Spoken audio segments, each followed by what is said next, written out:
Focus on growing yourself. Get some trusted people around you, whether it's a coach like what you and your team do, Jay, or if it's other operators, if it's the leaders that you lead. Get some honest perspective on what is it like to be on the other side of me, to grow your self-awareness about where are you and where do you need to change to unlock the next level of your potential. Successful leaders make building healthy culture a priority. Meet other leaders who are building a culture where people want to stay and know how to win together. Hey leaders, welcome back to the Build Your Culture Brand podcast. I have with me today Jon Morris, a Chick-fil-A operator in Chicago. Welcome back to the show, Jon. I am super glad to be back, Jay. Thanks for the invitation. Jon, it's been so great to have you on the show the last few years because you've been willing to share your journey. I know I met you before you opened up your location. I started coaching you, and then now our team coaches your team, and so we really enjoyed this longer than 4-year relationship. You had a topic that you brought up, though. I was on a call. You let me listen in to a call and a kind of a talk you were doing, a webinar you were doing with a whole bunch of your peers, other Chick-fil-A operators in the Midwest. And I was really inspired by that. I felt like it was a good summary of a lot of what you've been learning over the last year. And that's when I was like, Jon, we got to, obviously it's your 4th year. We got to do, the regular thing where we meet about this time. But I wanted you to share about that story. But congratulations on 4 years. Yeah, thank you so much.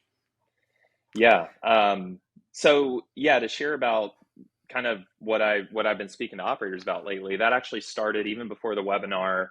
We had a Chicago market meeting where we do that 4 times a year. And at each meeting, some operators will speak on some various topics. So this was a particular meeting that was about people and leadership. And I asked if I could just share something that was really important to me on the idea of operators leading themselves well and us growing ourselves. And, that all kind of got sparked at the Global Leadership Summit here in Chicago a couple years ago.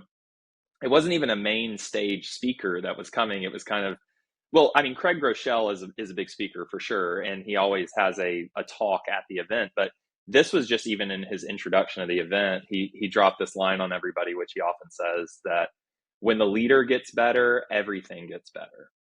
And that really stuck with me. And I realized that in my business, so often the thing that is kind of capping our capacity, the thing that's holding us back from where we want to go is honestly me. Like if I want my team and my leaders to improve, if I want my business to improve, I have to constantly be learning, growing, changing myself.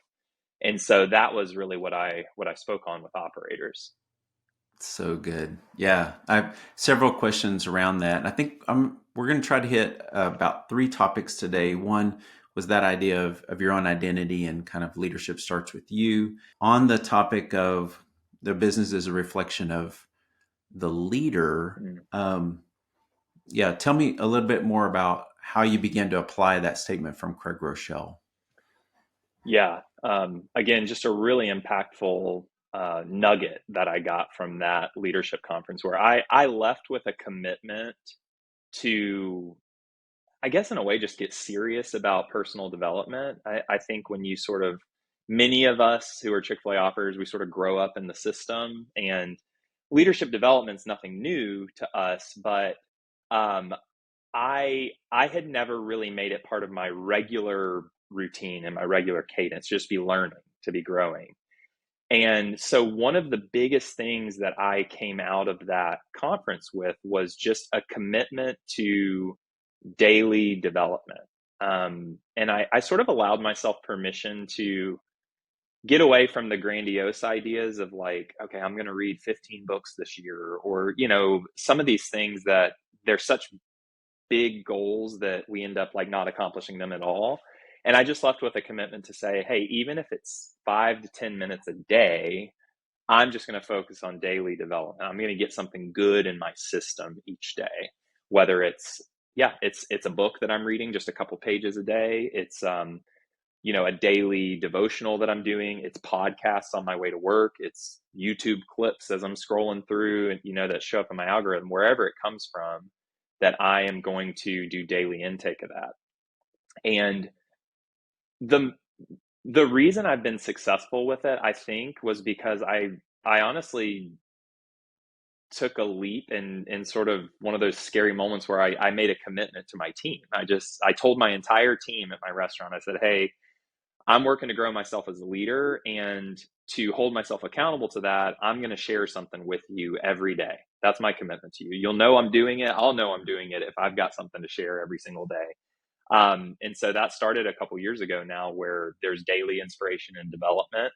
And what's really cool is that has helped me be consistent in it because I've got a motivation to do it. Sure. But it has now branched out to where I've got many on my director team that we split days, right? So Rosie will have Mondays where she posts the daily inspiration and development for the day. I've got a couple days throughout the week. I have other directors who have different days of the week. And now we've had to sort of split it where we do that for all of our staff, pieces of wisdom or encouragement or development that are relevant to our entire team. And then we have a separate leadership post that we have a schedule for that too, that it's wisdom that's more leadership focused. And it has been really, really awesome. So that's been the biggest change. There's been some other ways that I've worked on growing myself over the last couple of years, particularly with, my calendar and time management, having some disciplines around that, committing to plans or recipes for development for my leaders, where we're getting very specific about, all right, where do you want to grow in the next quarter? And not just what do you want to grow in, but how will we know that you're successful? What are the specific behaviors or changes that if we see these things happening, we'll know, okay, the proof is in the pudding, as they say, right? And so this real recommitment to development has taken those forms. And I'll tell you, Jay, the coolest thing about it is I've realized over time that, yes, I am getting better as a leader. And I know that I am because I'm seeing the results in my business, but I'm also seeing the growth of my leaders, right? That Wow. it's Yeah. it's this interesting relationship where, like, yeah, do I get something good out of reading a John Maxwell thing every day or listening to, the Ryan Leak podcast or whatever? Yeah, I get great stuff out of it, but at the end of the day, it's not really for me. It is, but it's so that I can help other people elevate themselves and serve them. And so that's been the real gift of it, I would say. And so tell me about the library behind you. How's that also feeding into this? Yeah, it it might be more of a symbol of development than Okay. anything. I mean, we've used it periodically, where it's a lot of my personal books from over the years, a lot of our Truett Cathy books, things like that. But yeah, I've pulled books off the shelf before if I have a great conversation with a team member or a leader about a particular topic. I'm like, hey, borrow this book, check it out. You should go read this. But it hasn't it's a really cool conversation because I think the bite-sized pieces have really helped me in my development, but I think it's become very relevant for my team in this day and age. For a 16-year-old or even a 25-year-old, it's hard to get them to sit down and read a book, but it's another format that's available for folks. We actually have had a lot of success with one of the blocks here in the Cube is specifically some Spanish speaking leadership books that I've bought.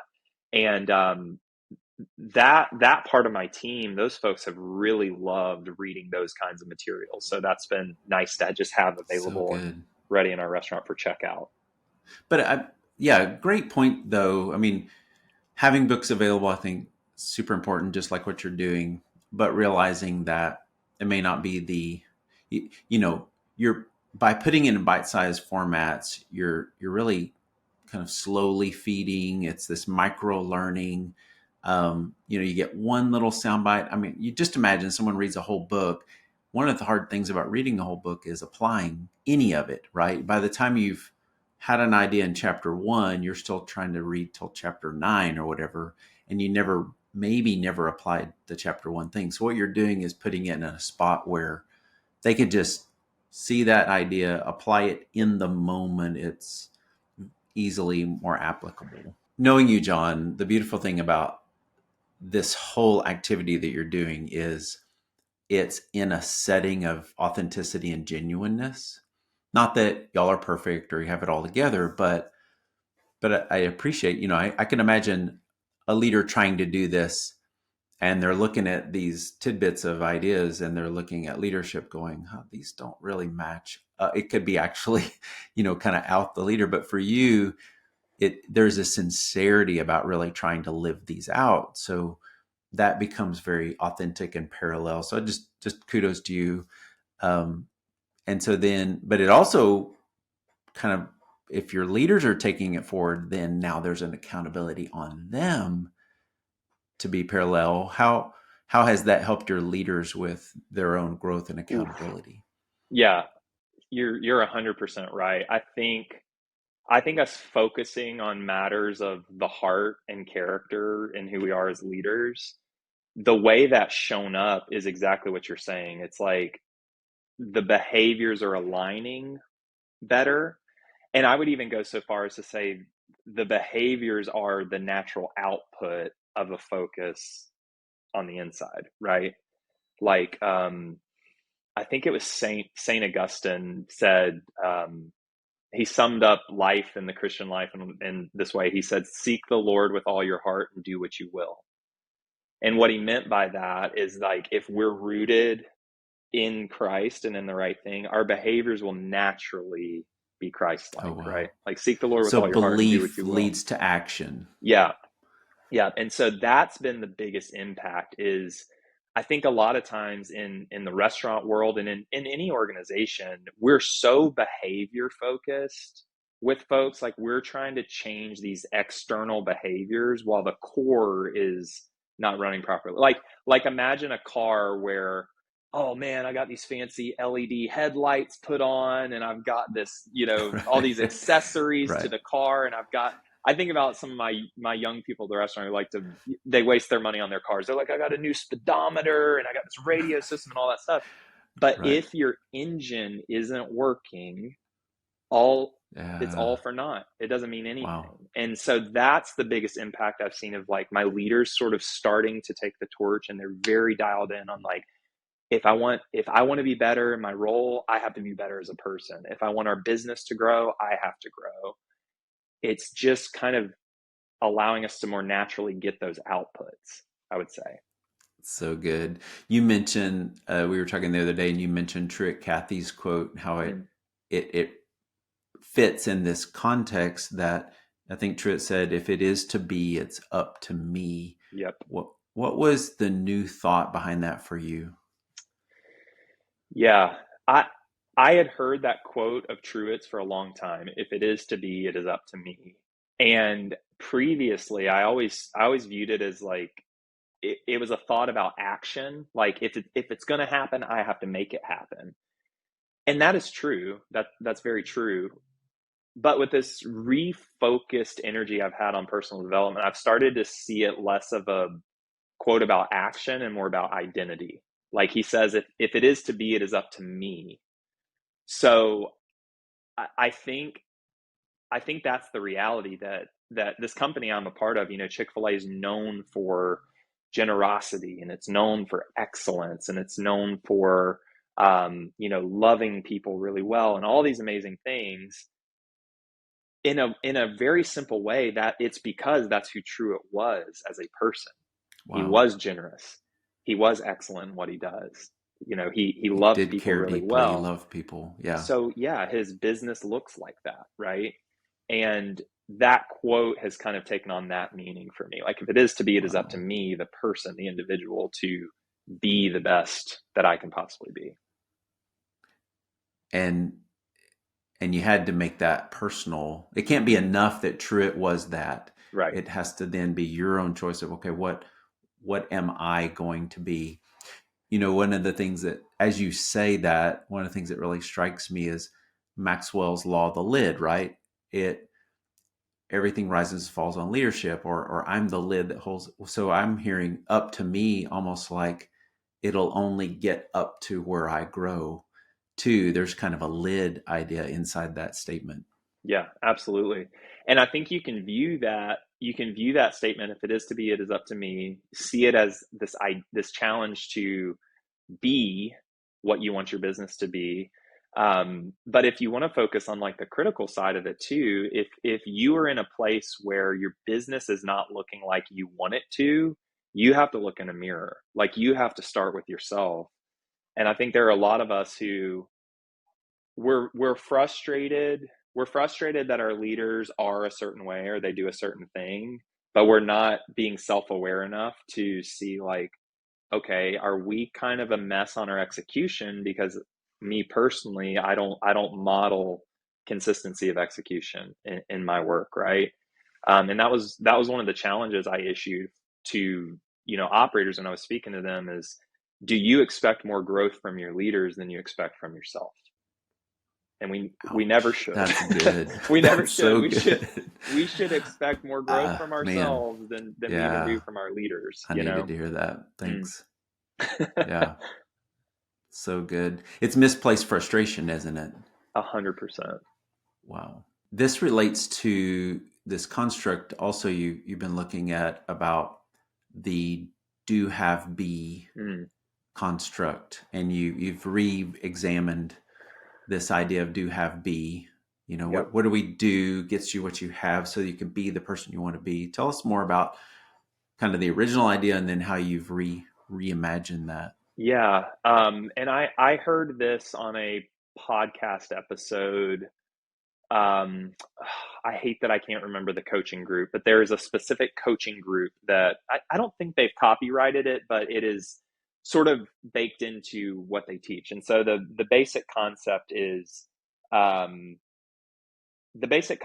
most people go through life focusing on, what do I need to do to have the things I want to be the kind of person that I want to be, right? And their model encourages folks to flip it and start with, who do I need to be that will naturally lead to what I do that will ultimately enable me to have the things that I want in life. So instead of do, have, be, it's be, do, have, right? I'm going to start with, who do I need to be, which will naturally lead to the things that I do in my life, which will enable me to have the things that I want. We'll just go right into it. Okay. You had an opportunity, kind of an 11th hour opportunity, we'll say.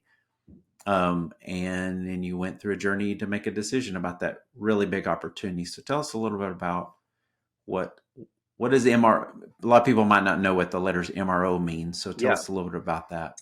Yeah, so MRO is multi-restaurant opportunity. It's a franchise opportunity where you have multiple locations. And yeah, as you mentioned, we had an opportunity pop up. We had an operator from within our market who was relocating to another location, and it was my closest neighbor. So the restaurant just a couple miles away, that had been running already for a couple years, was available for multi-unit selection. I was eligible, and yeah, we started down that process. Quite honestly, out of a place of like, why not? Why not go for it? It's kind of, in some ways, it can feel like an expectation, like, oh yeah, you've got this thing really close to you, like, why not? And And these so, opportunities don't just pop up all the time. yeah, yeah, They're not like there's always an opportunity to go right, multi. Yeah, the timing right. was interesting. Yeah. Yeah, for sure. And so that was late last year that we started down that road, and you and your team were so helpful in preparing for that. And I really had a heart in the process to say, hey, we don't want to put on some dog and pony show when we're going through an interview process. But the reality is, your leaders work in the business all the time. They're not always prepared to present about the business or talk about the business and speak to that. So, we were doing a lot of preparation with that. And, along the way, something just kind of felt off about it. I don't really know how to describe it other than, um, when I have faced challenges before, I feel like there's a difference. There's a difference between challenges and stresses and all of those things that are meant to be pushed through, and then some that are more like warning signs or indicators of something's off. And so, yeah, my team was just having a really hard time getting in that confidence mode. Like we had great results to speak of, but their ability to communicate them, we were having a very hard time with me feeling great about that. I found myself putting a lot more pressure than I already do with these high expectations. Just kind of like felt like I had my thumb on them as we were preparing. Um, had a visit with another operator that we were just learning from. It's like, hey, come, do a restaurant assessment with us. Like, we'll kind of mock Yeah. interview, do all this stuff. And I had already been feeling kind of a lack of peace about it, I would say. And then when we had this visit, at some point he looked at me, it was just us, and he said, "Are you sure you really want this? Because Wow. I'm not really sensing a lot of conviction from you that this is something you really want." And that just, it felt like it hit me square in the chest. And Wow. I had to come to the reality that it was something I was doing out of a place of maybe just expectation, maybe a little bit of fear of, hey, what will happen if I don't get this? But it wasn't truly like a conviction that I really want this restaurant. I really want to be a multi unit operator. Like, I really want this future. And so it was no wonder that some of the warning signs were kind of there as we were going down that road, because I feel like the purpose was just kind of off. And so I had to make the difficult decision. I mean, we had an interview lined up for a couple weeks from the time that I called my area service director. And I mean, I just flat out told her, I said, "Hey, my heart's beating really fast when I have to tell you this, but I'd like to withdraw from this opportunity." And talk to her about why. And I remember telling her, I said, "Hey, my biggest fear in this is that, well, number one, I said, I don't, by withdrawing from this, I don't want you to hear me say, like, I'm just not a multi-unit guy. That might be something that is in my future that I really want. But right now," I said, "my biggest fear is that we would convince you that we want it and that we're ready, but we really don't. And we're really not." And it honestly that was an easier call to make than I thought it would be. Because it felt kind of true to who I was. I, I guess to sum it up, I would say, like, there's another thing Truett was known for saying, um, where he always said, like, "I don't want to be another McDonald's. I don't want to be another Kentucky Fried Chicken." He said, "I would rather have one place that's doing its very best than hundreds of places that are not." And that to me was a big driving factor. Like, I felt like we could do it on some level, but not the way I would like to, and not the way that I would be happy with. And so that all that kind of led to me saying no to the opportunity. So proud of you for that. That's Thanks. there's a lot of pressure in various Mm-hmm. ways to just say yes and push through and make Mm-hmm. it happen, right? Mm-hmm. And even just the nature of business itself, kind of a built-in entrepreneurism, capitalism. If Sure. an opportunity comes, you Yeah. say yes and figure it out. And you started with be, Mm-hmm. do, and then have. Mm-hmm. And I love it. Actually, I ran into last week. I was at a meeting. I ran into that person you just referenced. We talked about that, and she is so proud. Like, she just was beaming about what a brave and admirable decision, and even the reasons behind it. And so that was good. Two follow up questions to that Mm-hmm. then, and one, and they're gap questions. So Yeah. you felt like there was a gap. I want to know, what was the gap that you felt for yourself? Mm-hmm. And then what was the gap as you looked at your team that you felt like was with them? So start with you. Yeah. I think with myself, there were two gaps that I felt the strongest. One of which was kind of practical. It was in talking with other operators who do multi-unit and they have multiple restaurants. I knew that time was going to be a really big thing, with two restaurants. And so, um, knowing the challenge of like how you're proactive with your time, how you schedule your time, how you split your time between different restaurants and what you do and all of that.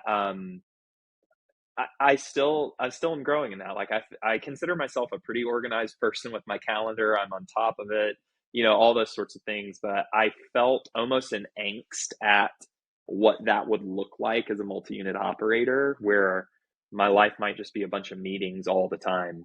And staying ahead of that and all of that, I wasn't sure that was something I wanted.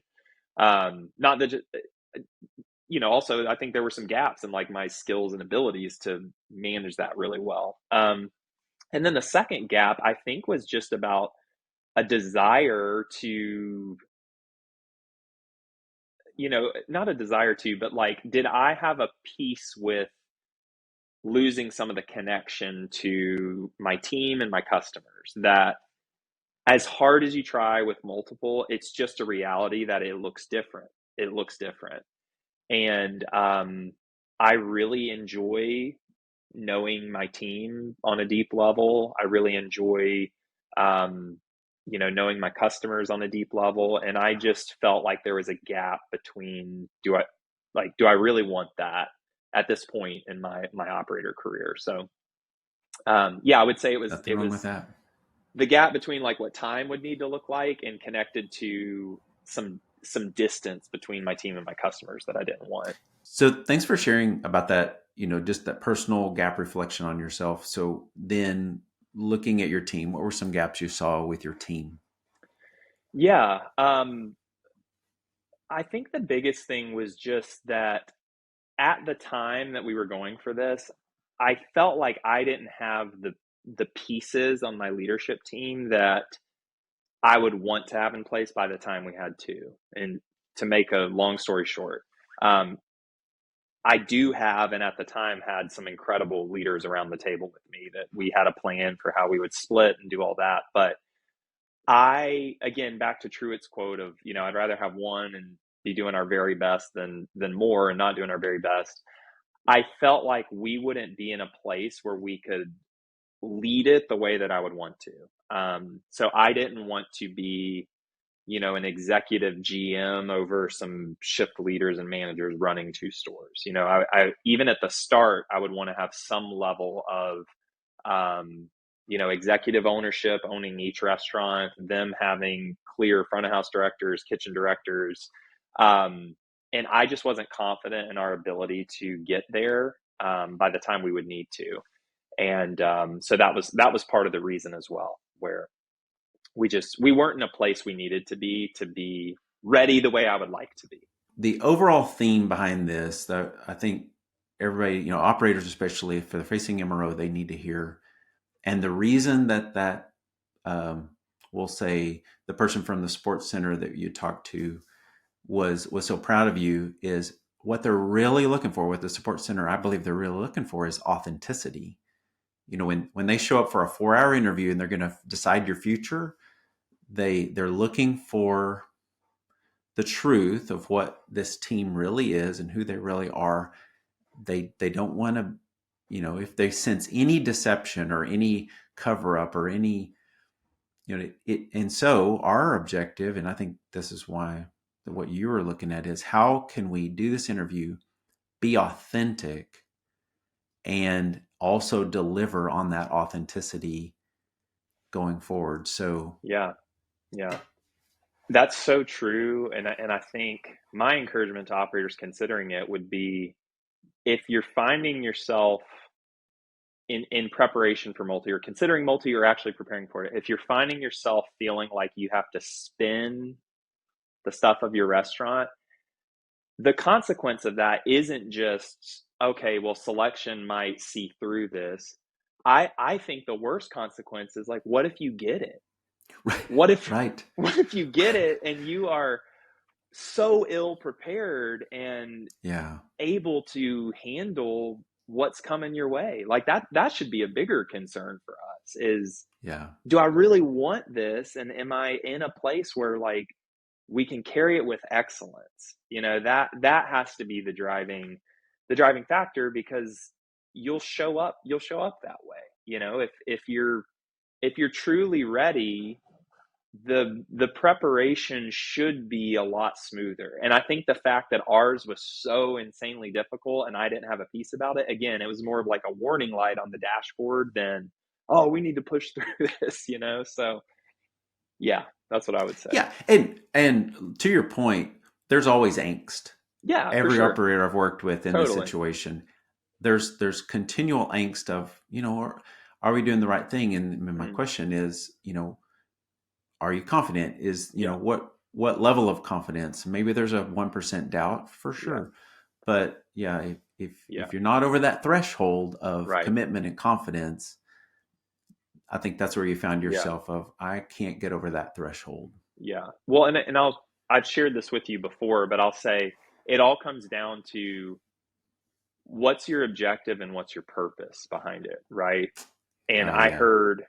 I heard a pastor one time talk about the power of purpose changes everything, because he used the metaphor. He said, if we're sitting in our seats right now, and I say, hey, everybody, strap up, we are going to go run a half marathon. Nobody's jumping up to go push through the absolute agony of running 13.1 miles for Today, right 90 now, minutes. we're gonna Right now, go we are do a going to go run a marathon. Yeah, half. half marathon. But he said, what if I said, hey, um, your sister who's been battling cancer and has been struggling financially, if we run a half marathon right now, we've got some generous donors that they are gonna, fund all her medical treatment and pay all those bills. There'd be no question about it. Like Right. I wouldn't even put my tennis shoes on. I would go out in my Sunday dress shoes Yeah. and my dress slacks and go run the And 13.1, bringing because everyone else with you, absolutely, right? because the purpose Yeah. drives it, and that's what enables you to push through the pain of it, right? Because That's so good. you have a really strong purpose. And so Yeah. that purpose and conviction is the most important thing. If that's there, then yeah, push through the challenge, push through the discomfort, do the preparation. But in my case, it wasn't. It was a misaligned purpose, Mm, that I had to be honest about. yeah. So Purpose and those rub up against values and all that together really help us make great decisions. So thanks for using that. Just walking that journey, being a good example of making a hard decision, of saying a no when maybe others might have said yes and pushed through. So mm, thanks for that. yeah. I've asked you this before. So let's imagine someone's, say, a year or two behind you, 2 steps behind you. What kind of advice might you give them this year? I've asked you this every year. What advice would you give them this year for their next few steps ahead? Focus on growing yourself. Get some trusted people around you, whether it's a coach like what you and your team do, Jay, or if it's other operators, if it's the leaders that you lead. Get some honest perspective on, hey, what is it like to be on the other side of me? To grow your self-awareness about, where are you and where do you need to change to unlock the next level of your potential. I would say start there, growing that self-awareness, and really understand the power of transforming your business by transforming yourself, whatever that looks like for you. It's going to look different for everybody. I'm not saying you have to do the daily inspiration and the development. That was my unique way that I've been going about it. But what does it practically look like for you to change yourself and transform something about yourself that will enable you to be a better leader? Because I will tell you, the natural result of that will be that your business improves. When you improve, your business will improve. Thank you for adding that on the end there, that very practical advice. Mm-hmm. Yeah. Jon, thanks for being on the show. This we'll keep doing this. Let's maybe more often than every year, but for sure every year we got to keep coming back to this spot and checking in on your leadership journey. Yeah, my pleasure. Thanks for inviting me again. Hey, thanks for watching the show. We'd love for you to subscribe to the channel, click like, do all the things. Also, Jon mentioned Culture Brand, and I'm excited to announce that my Culture Brand book will be coming out in the next few months. So go to jrains.com and sign up for the notification so you can know when the book comes out and get first release for that. Thanks for following us on this show, and we look forward to seeing you again. If you enjoyed this podcast, please like, comment, and share. See you next time.